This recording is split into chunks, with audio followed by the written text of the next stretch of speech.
বাংলার রাজনীতির পাশাপাশি আমাদের দর্শকরা অনেক সময় আন্তর্জাতিক বিভিন্ন বিষয়ে প্রশ্ন করেন এবং যেহেতু আমরা কোনো এক্সপার্ট পাই না, তাই সেই সমস্ত প্রশ্নের উত্তর আমরা আপনাদের দেখাতেও পারি না।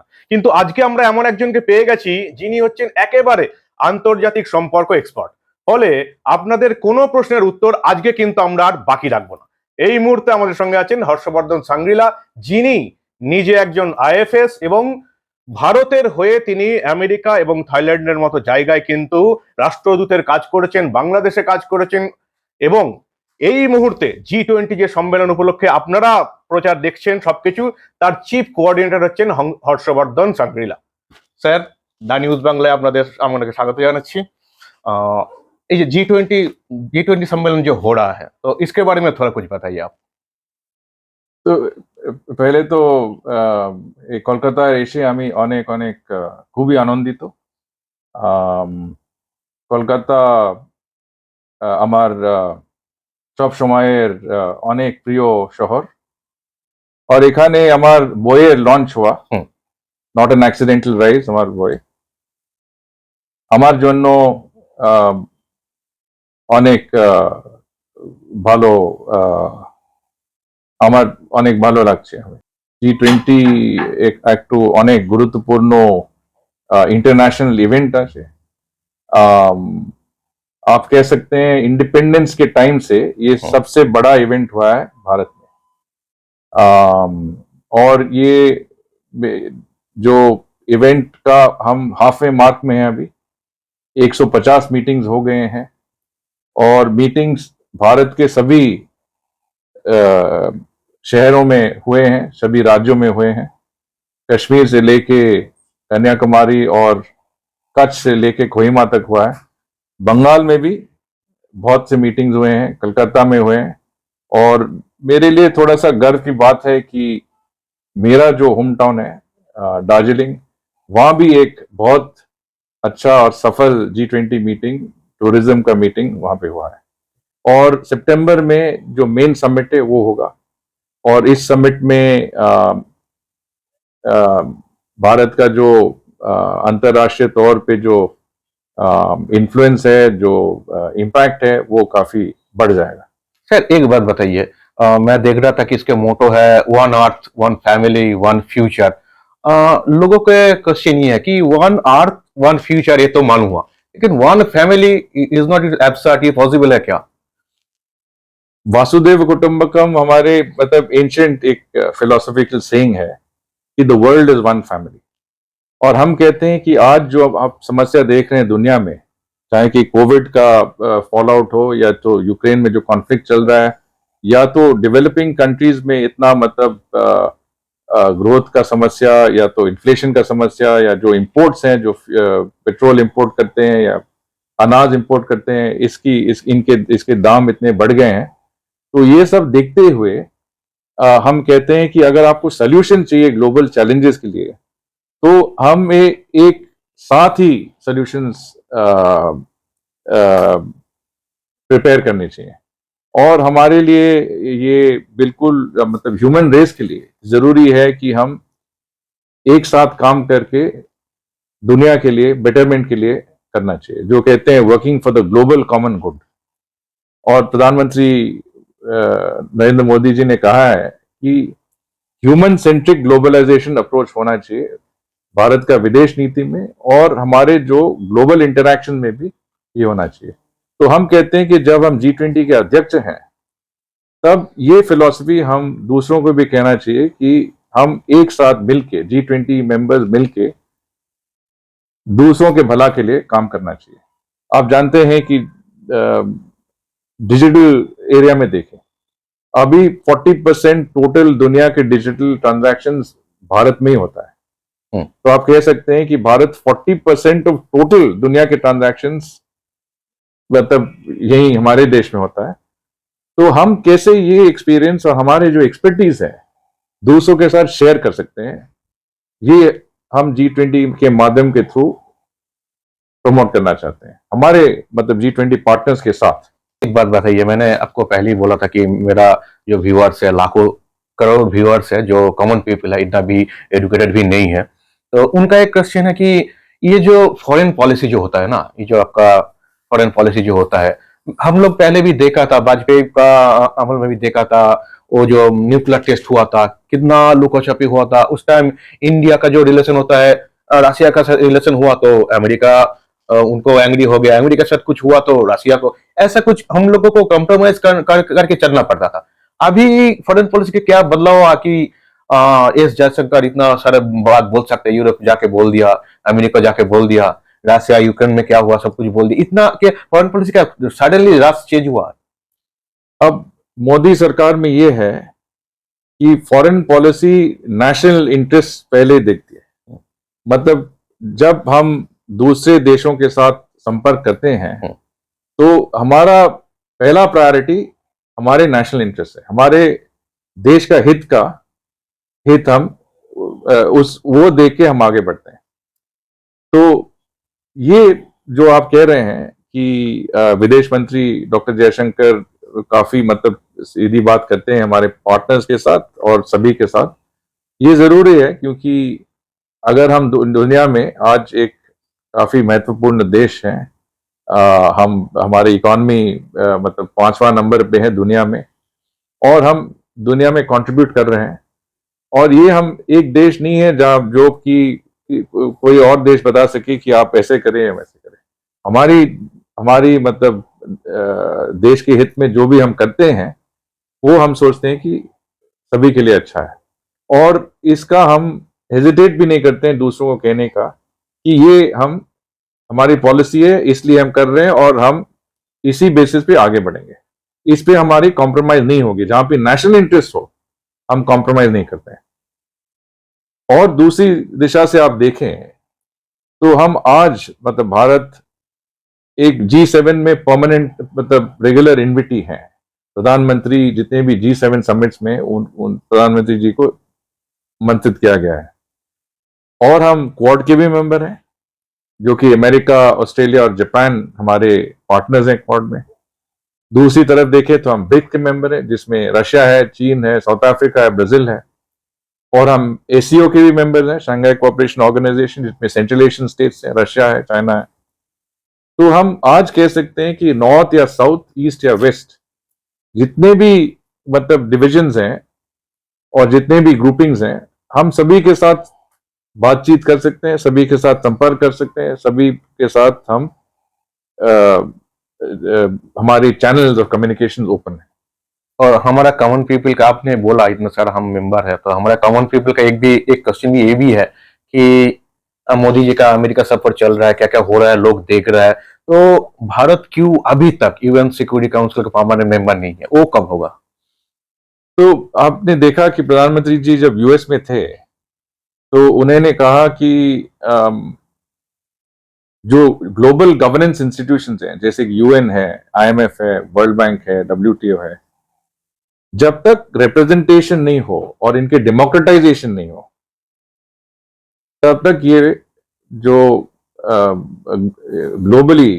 ग्लोबल इंस्टीट्यूशंस हैं इनका असर पूरी तरह नहीं हो सकता है दुनिया में।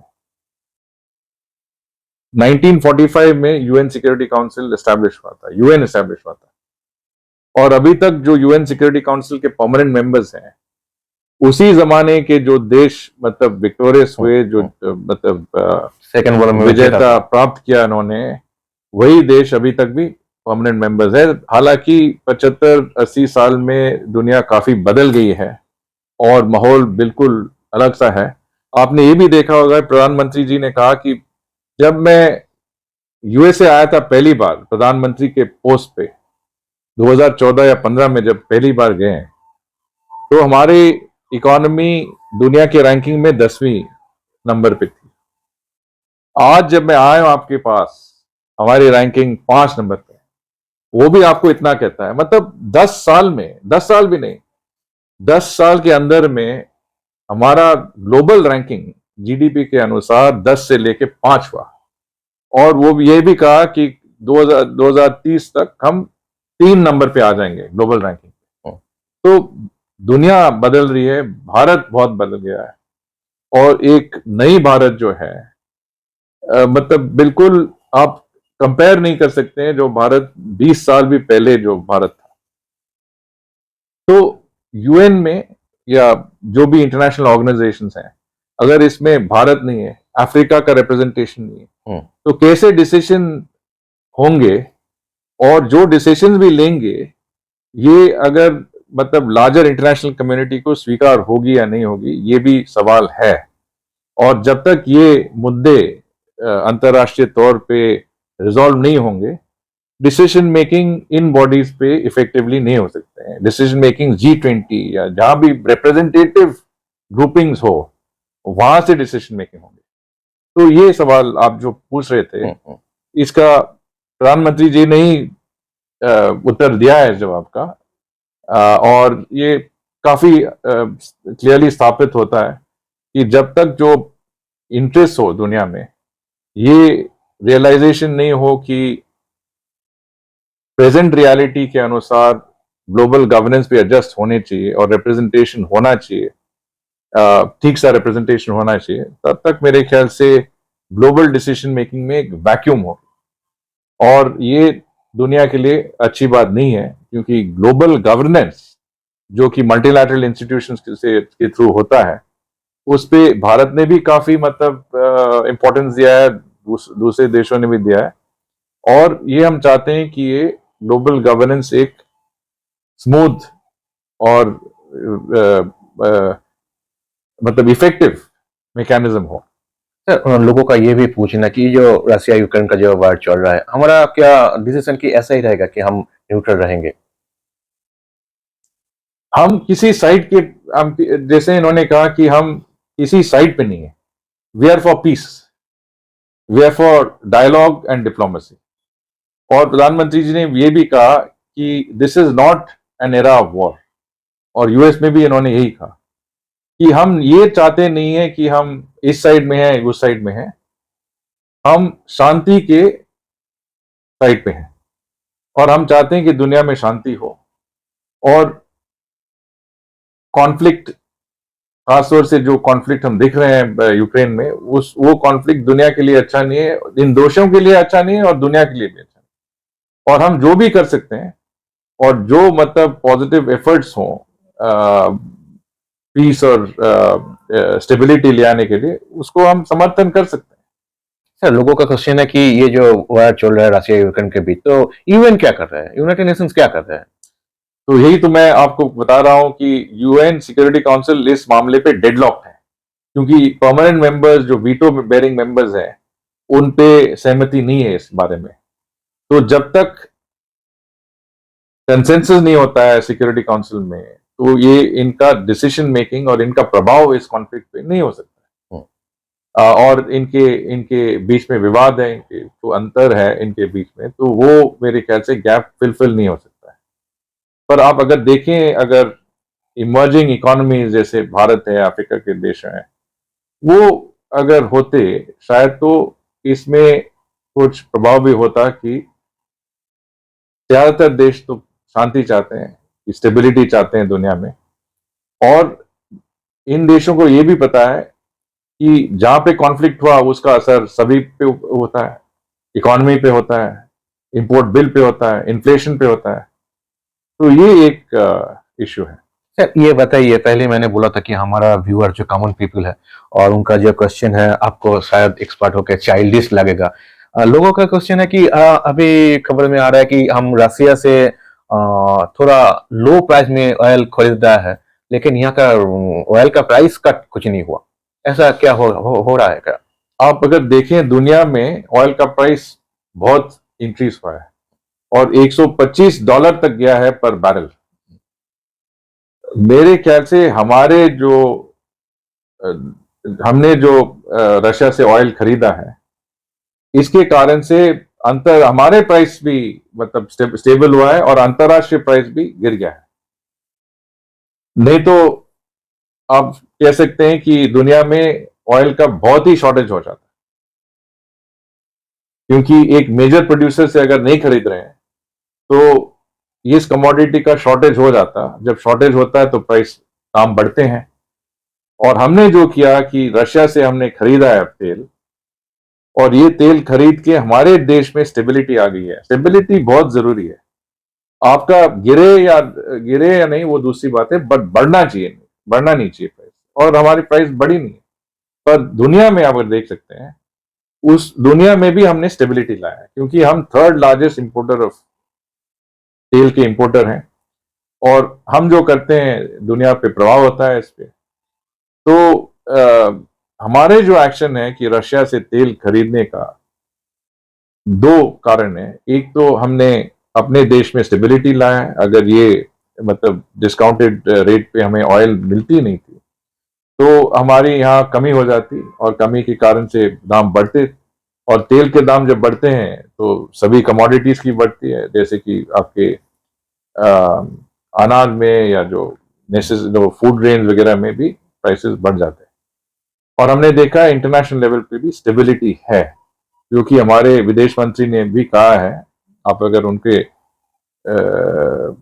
इंटरव्यू देखें तो उन्होंने ये कहा है कि हमारी जो एक्शन है रशिया से तेल खरीदना, इसका नतीजा ये भी हुआ है कि अंतरराष्ट्रीय तौर पे स्टेबिलिटी आया है इंटरनेशनल प्राइसेस पे।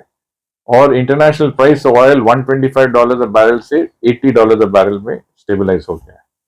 और यहाँ सर बंगाल में और एक टॉपिक काफी अभी मतलब हिट है, लोगों का क्वेश्चन है, लेकिन आपके जैसे एक्सपर्ट नहीं मिला, इसीलिए हम लोग उनका आंसर नहीं दे पाया कि ये जो पाकिस्तान में ये जो सिचुएशन अभी चल रहा है, कंट्रोवर्सी एक चल रहा है कि हमारा मोदी जी का जो डीमोनेटाइजेशन था उनका एक इफेक्ट है, क्या ये सच है? आप ये कह सकते हैं कि जो हमारे पॉलिसीज हैं, हमारे देश को प्रोटेक्ट करने की पॉलिसीज हैं, और डीमोनेटाइजेशन का एक असर हुआ है कि जो fake Indian currency notes Pakistan से आते थे, बॉर्डर से, नेपाल के बॉर्डर, बांग्लादेश के बॉर्डर से आते थे, वो अब बंद हो गया है। और ये एक काफी बड़ा मतलब नतीजा निकला, और ये इनडायरेक्ट कॉन्सिक्वेंस हो भी सकता है कि इनके ऊपर भी असर पड़ा हो, क्योंकि पाकिस्तान जो स्टेट है, जो डीप स्टेट है, और खासतौर से इनके एजेंसीज हैं, वो खुलेआम से ऐसे activities, anti India activities support करते हैं, क्रॉस बॉर्डर टेररिज्म और हमारी इकोनॉमी को डिस्टेबलाइज करने का। आपने देखा है पहले बॉम्बे ब्लास्ट वगैरह होता था, अभी तब फर्म रिस्पॉन्स के कारण से सरकार की तरफ से, मोदी सरकार की तरफ से जो बिल्कुल फर्म मैसेज गया है, उसके कारण से ये क्रॉस बॉर्डर टेररिज्म थोड़ा सा कंट्रोल हुआ है। और जो इनकी एक्टिविटीज हैं उन पे भी जो काउंटर एक्शंस हैं वो बड़े इफेक्टिव हैं।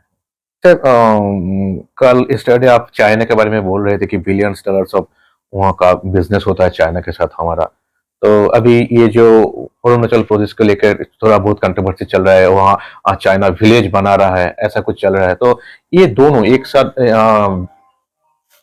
बिजनेस चल रहा है एक बार, और एक बार मतलब वायर लाइक सिचुएशन, ये कैसे हैंडल कर रहे हैं हमारा देश?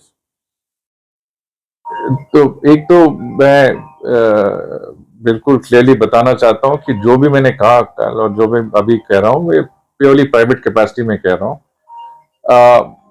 चीन के साथ बॉर्डर में विवाद है हमारा, हमारे व्यूज और उनके व्यूज मिलते नहीं हैं, और ये डिमार्केटेड बाउंड्री भी नहीं है, ये मतलब लाइन ऑफ एक्चुअल कंट्रोल है जिसपे दोनों साइड के क्लेम्स हैं।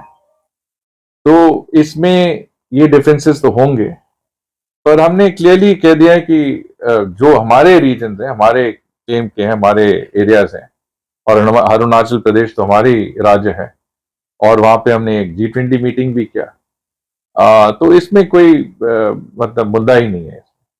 सर मेरा लास्ट दो क्वेश्चन, एक तो आप दार्जिलिंग से हैं, तो ऑब्वियसली दार्जिलिंग का जो पीपल है, हम लोग काफी कई बार गए हैं हिल्स में, तो वहाँ का जो आम पब्लिक जो है उनका मतलब स्टेट के खिलाफ भी उनका राय है कि हमारा स्टेट वेस्ट बंगाल कुछ नहीं किया, और एक ही राय सेंटर के बारे में भी है कि सेंटर भी कुछ नहीं किया। तो आप as a hills person Darjeeling से आप है, तो इस मुद्दे को कैसे देखते हैं आप? तो दार्जिलिंग अगर देखें तो